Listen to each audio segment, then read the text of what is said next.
que se mueven en la marea de la historia y cómo debemos reaccionar. Básicamente hay 4 puntos de vista mundiales ante los cuales reacciona el mundo occidental. Primero es el que nosotros tenemos, el cristianismo bíblico.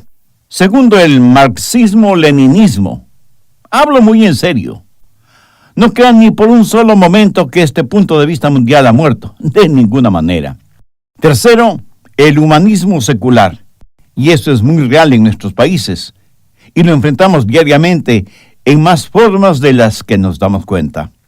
Cuarto, el movimiento de la nueva era, que en forma sutil ya se extiende por todo el mundo. Nuestros hijos van a la escuela, al colegio y a la universidad, y están enfrentando un punto de vista mundial que muchos de nosotros, de otra generación, no tuvimos que enfrentar. Y el problema radica que la juventud de hoy no está intelectualmente firme para enfrentar el nuevo punto de vista mundial. Pero la verdad de este asunto es que muchos padres tampoco están intelectualmente cimentados y preparados para enfrentar el nuevo punto de vista mundial, porque tienen su punto de vista mundial cristiano, en el cual están bastante bien afirmados. El momento que nuestros jóvenes, con sus mentalidades plásticas y su falta de experiencia, enfrentan la realidad, se encuentran en asombrosa desventaja. Y si a esto se añade el que muchos padres ni siquiera saben lo que les enseñan a sus hijos en jardines de infantes, escuelas, colegios y universidades, el problema adquiere dimensiones catastróficas. Los padres creen que todo está bien. Y muchas veces, por medio de los impuestos que pagamos, estamos sufragando el pago de profesores seculares humanistas, evolucionistas y modernistas que sistemáticamente seducen a nuestros hijos hacia un punto de vista mundial totalmente ajeno a nosotros. Casi 200 millones de norteamericanos dicen ser cristianos. No necesariamente evangélicos, pero cristianos. Hay más o menos 7.5 millones de humanistas en los Estados Unidos y, sin embargo, casi todo el sistema de educación pública se enseña desde el punto de vista humanista. La razón por la cual los humanistas han sido capaces de hacer esto es porque, según dicen ellos, la educación debe ser neutral en sus valores. Cuando se trata de la religión y las filosofías que sostenemos, debemos ser neutrales. Mi amigo, hay cosas en las cuales no podemos ni debemos ser neutrales. Por ejemplo, digamos que queremos ser neutrales acerca de la comida. Vamos a estar o a favor o en contra de la comida.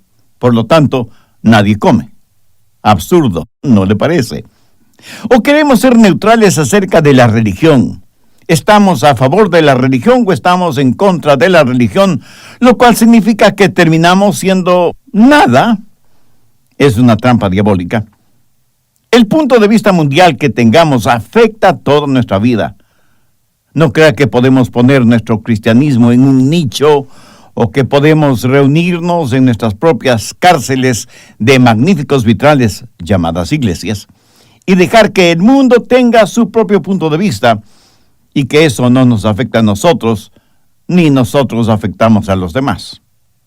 Escúcheme, la verdad es que si somos creyentes, verdaderos creyentes, nuestro punto de vista mundial debe afectar nuestra vida integral, porque el punto de vista mundial de otros viene militantemente en su contra en todas las áreas de su vida. En teología y filosofía, ¿cuál es el punto de vista mundial que otros enfrentan? ¿Cuál es nuestro punto de vista? En materia de moral y ética, ¿cuál es el punto de vista del mundo? ¿Y cuál es el punto de vista suyo?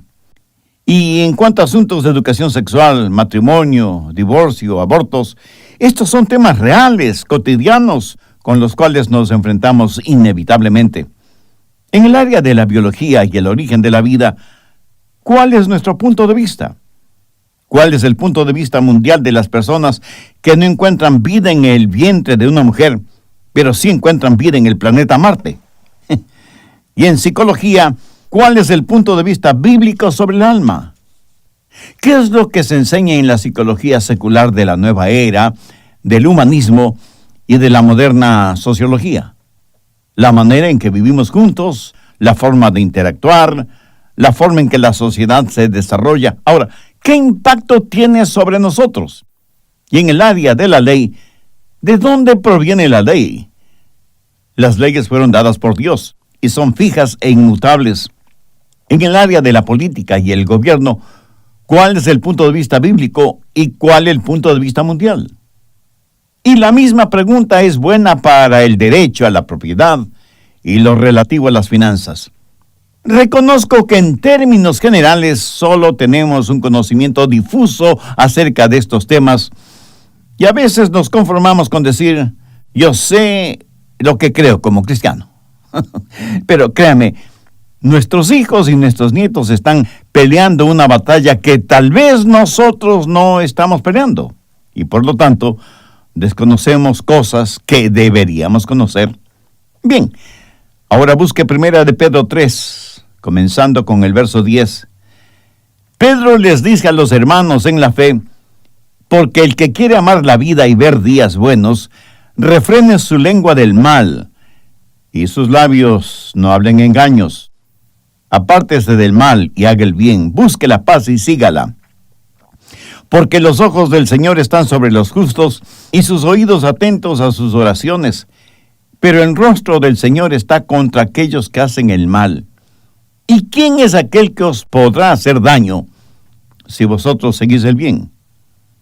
Mas también si alguna cosa padecéis por causa de la justicia, bienaventurados sois. Note que la Biblia nunca dice que no sufriremos, sino que no nos podrán hacer daño.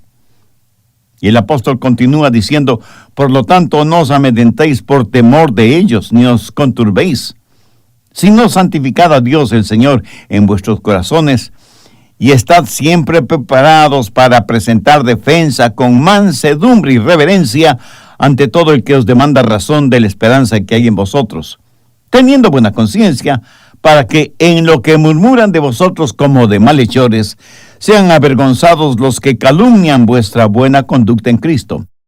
Porque mejor es que padezcáis haciendo el bien, si la voluntad de Dios así lo quiere, que haciendo el mal.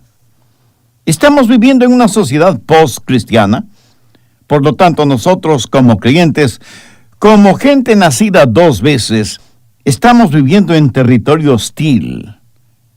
Y sea que usted se dé cuenta o no, hay señales a nuestro alrededor que evidencian que el cristianismo evangélico está bajo ataque. Se nos considera radicales religiosos, fundamentalistas. Y cuando se refieren a nosotros, siempre es en términos de insulto o de burla. ¿Y sabe por qué ha pasado todo esto? Porque mientras nosotros estábamos dormidos en nuestra comodidad religiosa, el enemigo jamás dejó de trabajar. Y hay dos peligros que debemos enfrentar cuando estamos en territorio hostil. Primero, el retroceder. O que tengamos la actitud de viva y deje vivir. Pero la verdad es que es imposible para nosotros el retroceder. ¿Por qué? Porque no hay ningún lugar a donde correr y ocultarnos. El doctor James Dobson dijo, no se nos permitirá ejercitar nuestras creencias, ni aun en privado. La iglesia no podrá proteger sus preceptos y será clausurada. En otras palabras, ni nuestras iglesias como edificios podremos considerarlos como lugar de refugio. O defendemos valientemente nuestras convicciones, o nos sometemos en silencio. ¿Por qué no dejar oír nuestra voz cuando la memoria de nuestro legado judeo-cristiano aún mantiene su especial perfume en la cultura popular? ¿En qué momento vamos a ser capaces de defender lo que creemos? ¿Objetarán los padres y sus hijos en forma rutinaria son adoctrinados en el estilo de vida homosexual o en el ocultismo, en los establecimientos de educación pública? Vamos a protestar si el gobierno decide lo que un pastor puede o no predicar desde el púlpito. ¿Sabía que en Suecia un pastor evangélico que predicó sobre el tema de Sodoma y Gomorra fue encontrado culpable de violencia verbal contra los homosexuales y sentenciado a 1 mes de prisión? Vamos a objetar si es que el Estado implementa cuotas de propiedad sobre nuestros hijos y nos dice cómo educarlos, so pena de perder la custodia sobre ellos. ¿Vamos a dejar que nuestros hijos sean educados por otros y no por nosotros mismos? Estamos listos a objetar cuando el gobierno obligue a las iglesias a contratar a homosexuales y lesbianas en el cuerpo pastoral. En Alemania, en el tiempo de Hitler y el surgimiento del nazismo, hubo un pastor, Niemöller, que por órdenes estrictas de Hitler fue hecho prisionero y puesto en confinamiento solitario. Después de la guerra fue puesto en libertad. Y dondequiera que le invitaban a que diera su testimonio, siempre terminaba con las siguientes palabras.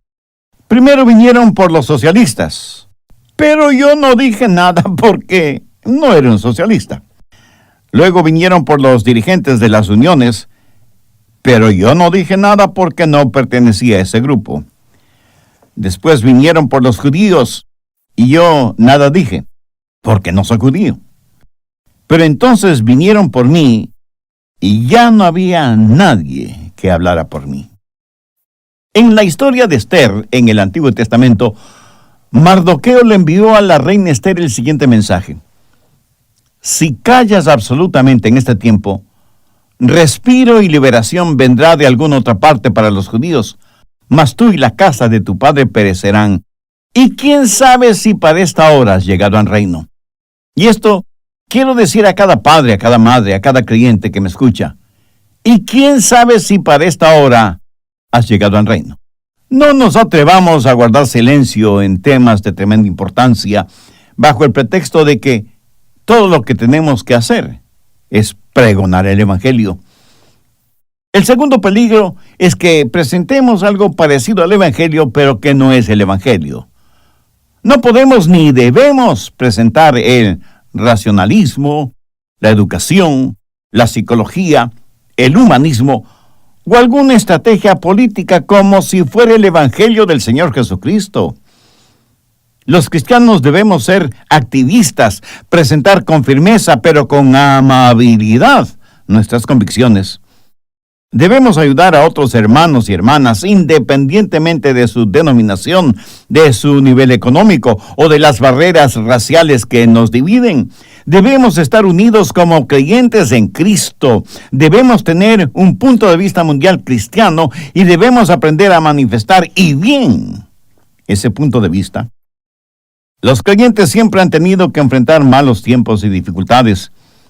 Y si usted está experimentando dificultades ahora mismo, piensa en los cristianos en tiempos del Imperio Romano. Eran considerados enemigos del imperio. En ese entonces la doctrina del imperio era César es el Señor. Pero los cristianos decían Jesús es el Señor. Esa fue una de las razones por las cuales Jesús fue crucificado, porque los romanos dijeron, dice que es rey de los judíos y no hay ningún otro rey sino el César. Fueron acusados de subversión e insurrección porque se negaron a decir César es el Señor. Les vieron como un peligro económico porque predicaban contra la idolatría. Y los ídolos eran una fuente de ganancia para quienes controlaban ese negocio.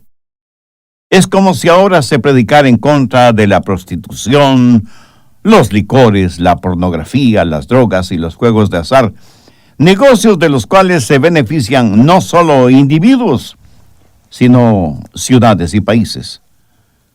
Los primeros cristianos eran considerados como un peligro económico y además el estilo de vida de los cristianos era tan diferente porque ponía de manifiesto el estilo de vida inmoral en que vivían los no cristianos. Lo que Pedro escribe es como un manual de sobrevivencia que al mismo tiempo nos ayuda a tener un punto de vista mundial cristiano. El versículo clave es el 15. Sino santificad a Dios el Señor en vuestros corazones y estad siempre preparados para presentar defensa con mansedumbre y reverencia ante todo el que os demanda razón de la esperanza que hay en vosotros. La primera cosa que tenemos que entender es el principio del señorío. Pedro dice, santificad a Dios, el Señor.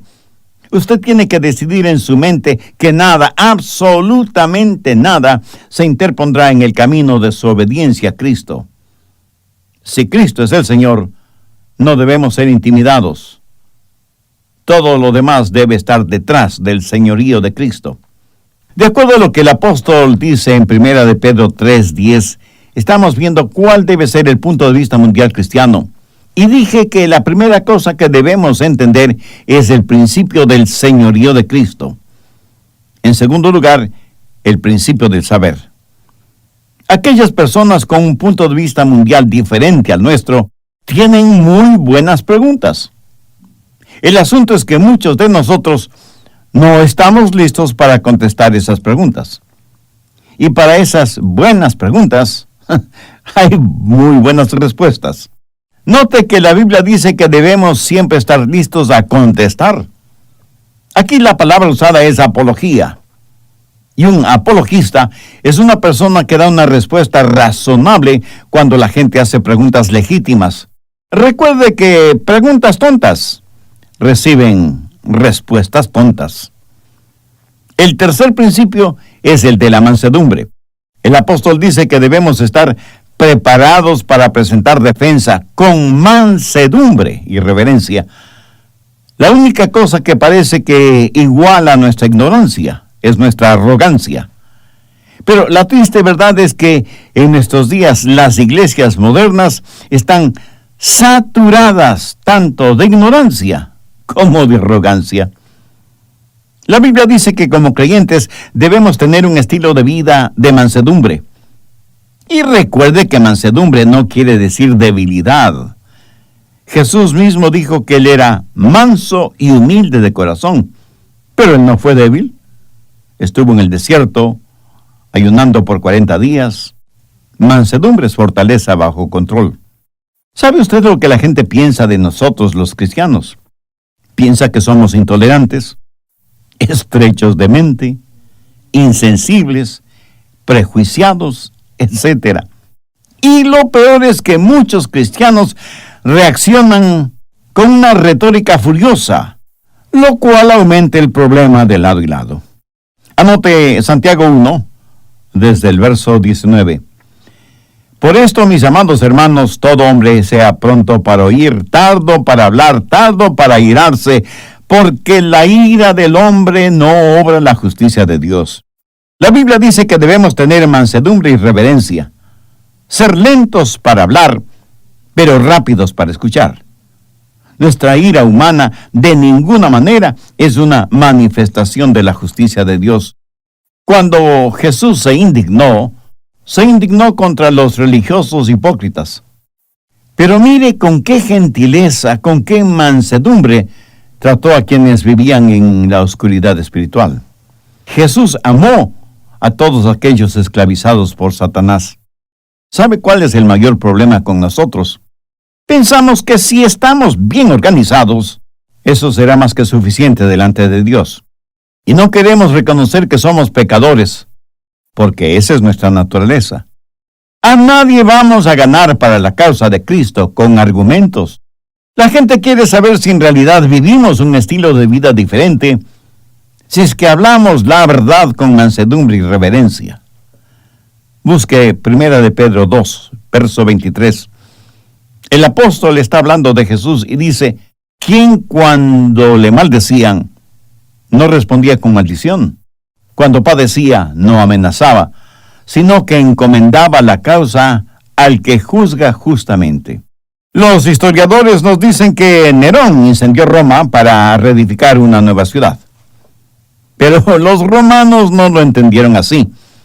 Y Nerón vio amenazada su influencia y su poder, y buscó un chivo expiatorio para culpar del incendio de Roma. Y se culpó a los cristianos por el incendio de la ciudad eterna. Desde entonces se desató una terrible persecución contra los cristianos. Algunos fueron cubiertos totalmente con brea y usados como antorchas vivas para alumbrar las fiestas de Nerón. Otros fueron empalados, Otros sirvieron de alimento a las fieras salvajes en el circo romano. Hicieron realidad con sus propias vidas lo que Pedro les había dicho, porque es mejor que padezcáis haciendo el bien, si la voluntad de Dios así lo quiere, que haciendo el mal. Cuando los soldados comunistas chinos comenzaron a meter en la cárcel a estudiantes cristianos, uno de esos estudiantes hizo la siguiente declaración: las mentiras escritas con tinta no pueden oscurecer la verdad escrita con sangre. Debemos tener cuidado y como creyentes no ser argumentativos. ¿De qué vale ganar un argumento y perder la audiencia? Mire lo que Pedro dice en el verso 15. Santificad a Dios el Señor en vuestros corazones, y estad siempre preparados para presentar defensa con mansedumbre y reverencia ante todo el que os demande razón de la esperanza que hay en vosotros. Fortaleza bajo control y reverencia por Dios Todopoderoso. La genuina humildad desarmará a aquellos que enfrentamos. Nehemías fue un hombre justo y piadoso que vivió en una época parecida a la nuestra. Y él en oración dijo algo muy importante. Busque Nehemías 1:6. Esté ahora atento tu oído y abiertos tus ojos para oír la oración de tu siervo, que hago ahora delante de ti día y noche por los hijos de Israel, tu siervo. Y confieso los pecados de los hijos de Israel que hemos cometido contra ti. Sí, yo y la casa de mis padres hemos pecado. Es ya tiempo de que la iglesia se ponga de rodillas y busque el rostro de Dios, no para quejarse del pecado de los demás, sino para decir: Dios, ten piedad de nosotros. Porque la Biblia dice que el juicio debe comenzar en la casa de Dios.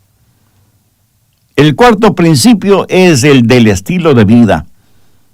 El estilo de vida del creyente está implícito en las palabras de Pedro: ante todo el que os demande razón de la esperanza que hay en vosotros. ¿Sabe lo que la palabra esperanza significa? No es una especie de anhelo santificado, ni tal vez, ni a lo mejor. Esperanza quiere decir seguridad firme basada en la palabra de Dios. Por eso la segunda venida del Señor se la identifica como la seguridad bendita. ¿Por qué los primeros cristianos fueron capaces de vivir como vivieron? Porque tenían una esperanza tan real, tan vibrante, tan incontrovertible, que la demostraban en su estilo de vida. Y los paganos se acercaban a ellos y les preguntaban: ¿qué es lo que les motiva? No podemos entender su estilo de vida. ¿Qué es lo que les ha transformado? ¿Qué o quién les hace diferentes? Busque Primera de Pedro 2:12. Manteniendo buena vuestra manera de vivir entre los gentiles, para que en lo que murmuran de vosotros como de malhechores, glorifiquen a Dios en el día de la visitación, al considerar vuestras buenas obras. El día de la visitación significa, literalmente, el día de observación, de inspección. Los paganos nos insultan, nos critican, dicen toda clase de mentiras contra nosotros, pero nosotros debemos mostrarles amor. Tenemos que orar por ellos. Tenemos que compartir con ellos el evangelio de salvación. ¿Por qué? Porque tenemos una esperanza sólida como la roca en el Señor Jesucristo. Y ellos nos dirán: háblennos de la esperanza que está en ustedes. ¿Alguna vez alguien le ha pedido que le explique su vida?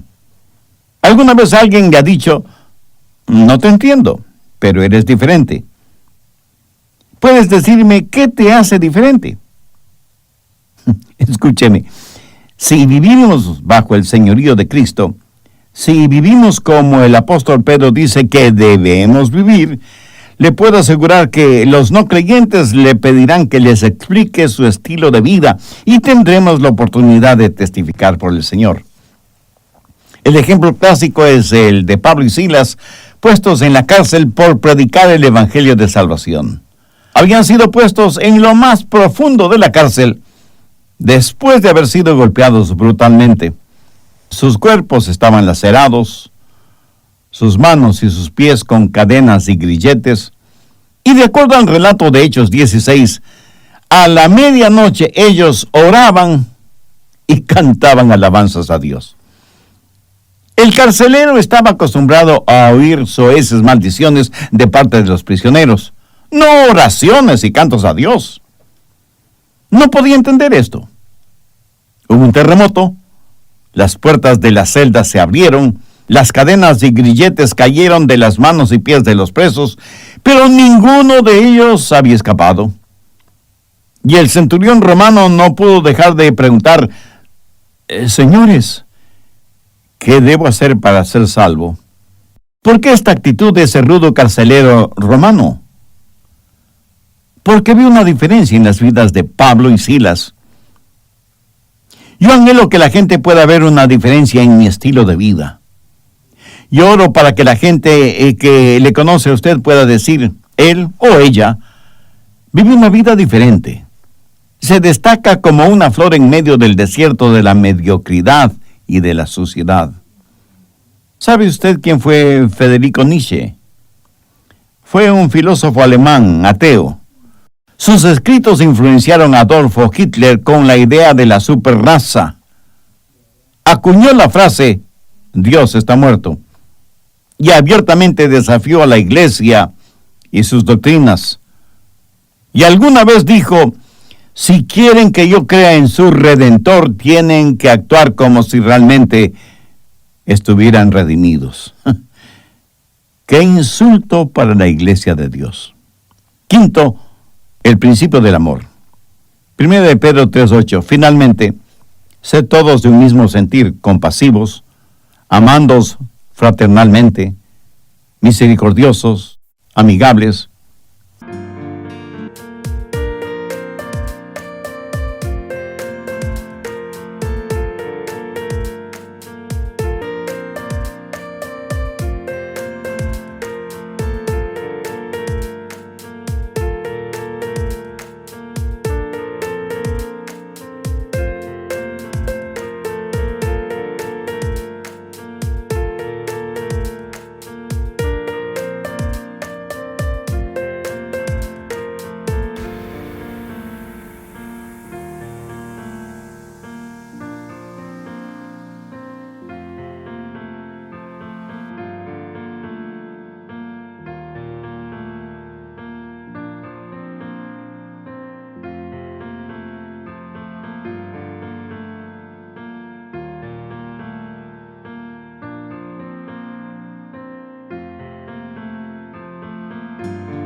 Lesbianismo como estilos de vida, pero tenemos corazones y brazos abiertos a ese segmento de la sociedad para hablarles de Jesús.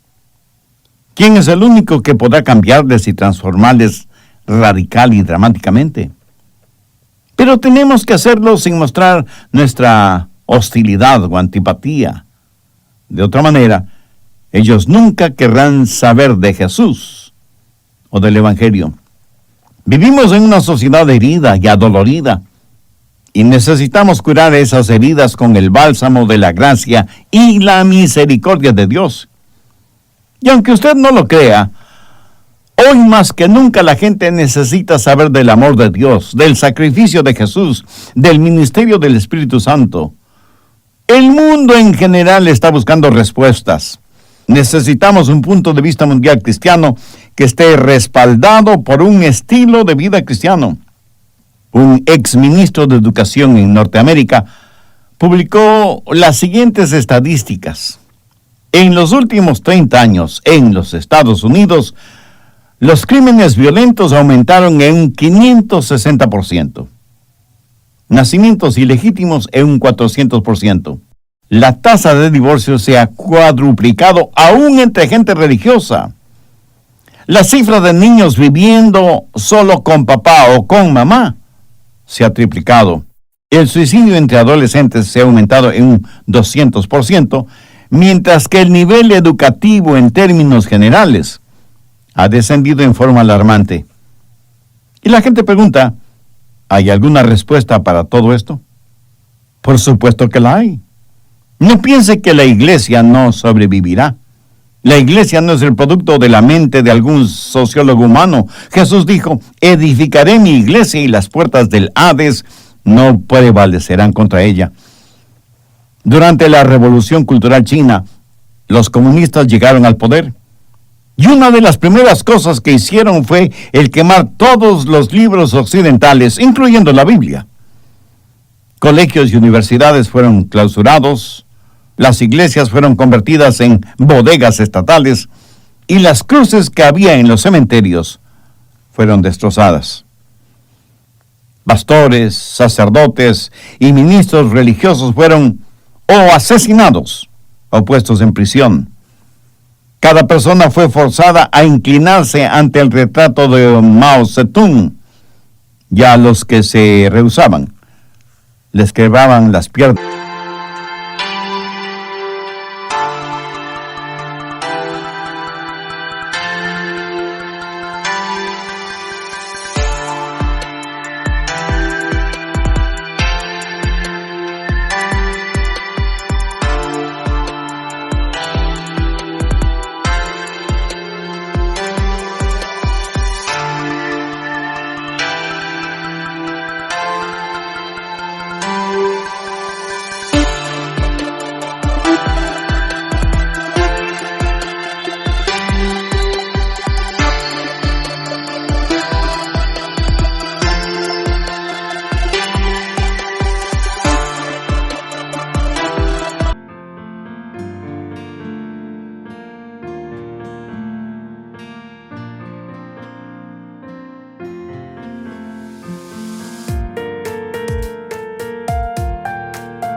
De las rodillas para abajo.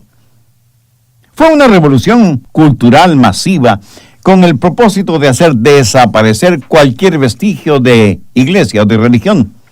Al mismo tiempo que los comunistas comenzaron en China su intenso lavado cerebral, con tremendas consecuencias para quienes se oponían, todos decían que la iglesia en China había muerto. Le habían quitado cualquier poder político y era prohibido el compartir la fe en forma pública o privada. Cuando la revolución cultural comunista llegó a la China, había más o menos 500,000 de creyentes. Hoy se estima que hay entre 50 y 100 millones de creyentes en China. ¿Por qué? Porque aquellos que sufren por su fe son enriquecidos por ese sufrimiento y la iglesia bajo severa persecución se ha multiplicado más rápidamente que las iglesias que se ufanan de su libertad. La persecución hizo desaparecer el liberalismo, el modernismo teológico, y solo quedaron los genuinos creyentes en Jesucristo. Como creyente individualmente, necesita ser como esos hermanos y hermanas en China y ser de testimonio en donde quiera